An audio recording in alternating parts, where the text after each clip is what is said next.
Comment accélérer la transition agroécologique? En expliquant, en formant, en incitant à apporter la juste dose au bon endroit ou, au contraire, au forceps, en taxant par exemple les engrais azotés. Le débat n'est pas nouveau et sur certains sujets l'incitatif n'est pas suffisant. Mais taxer les engrais, bonne ou mauvaise idée?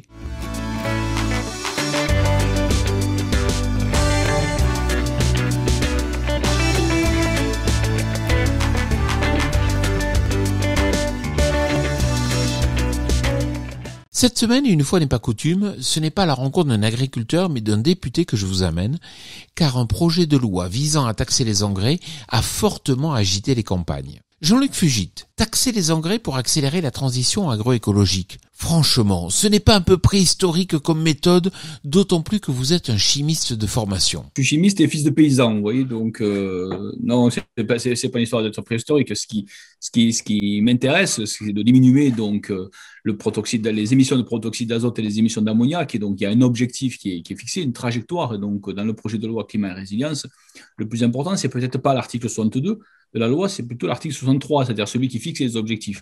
On le sait, le protoxyde d'azote contribue aux gaz à effet de serre, l'ammoniac contribue à la formation des particules.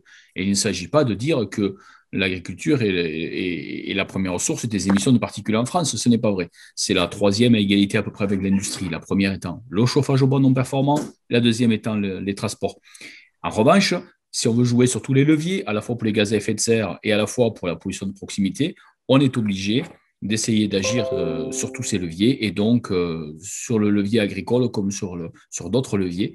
Et donc c'est le sens des trajectoires de réduction qui sont proposées dans le projet de loi. Vous avez proposé un amendement pour qu'au minimum l'argent prélevé revienne aux agriculteurs en phase de transition agroécologique? Moi je le dis très sincèrement, je suis pas favorable, ça peut paraître paradoxal ce que je veux dire, mais je suis pas favorable à mettre une taxe dans cette affaire. Ce que je dis, c'est que le projet de loi, qui est un projet d'équilibre dans les différentes consultations qui a été proposé, il consiste à dire que si au bout d'un certain temps, on s'aperçoit que les trajectoires proposées pour réduire donc, les émissions de protoxyde d'azote d'une part et d'ammoniac d'autre part, si ces trajectoires ne sont pas respectées, il est fait état d'une volonté de mettre en place une éventuelle taxe.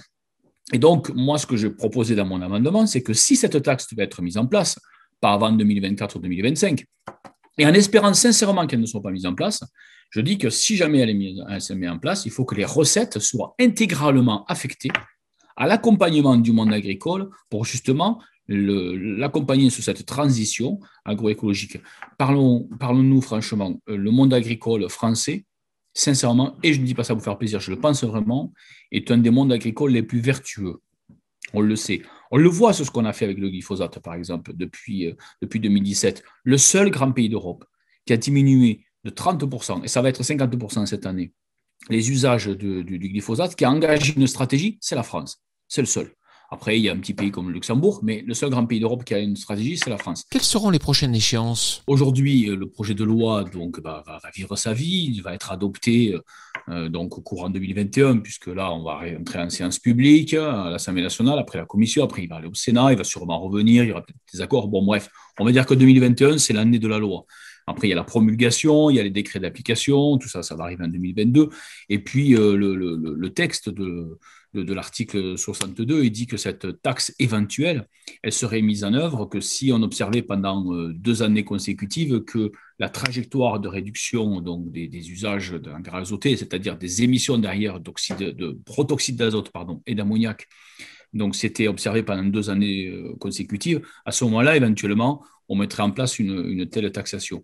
Ça nous amène facilement à 2025, pour vous dire les choses. Merci Jean-Luc. Quant à moi, je vous retrouve la semaine prochaine sur TV Agri pour un nouveau regard porté sur l'agroécologie. Bonne semaine à toutes et à tous.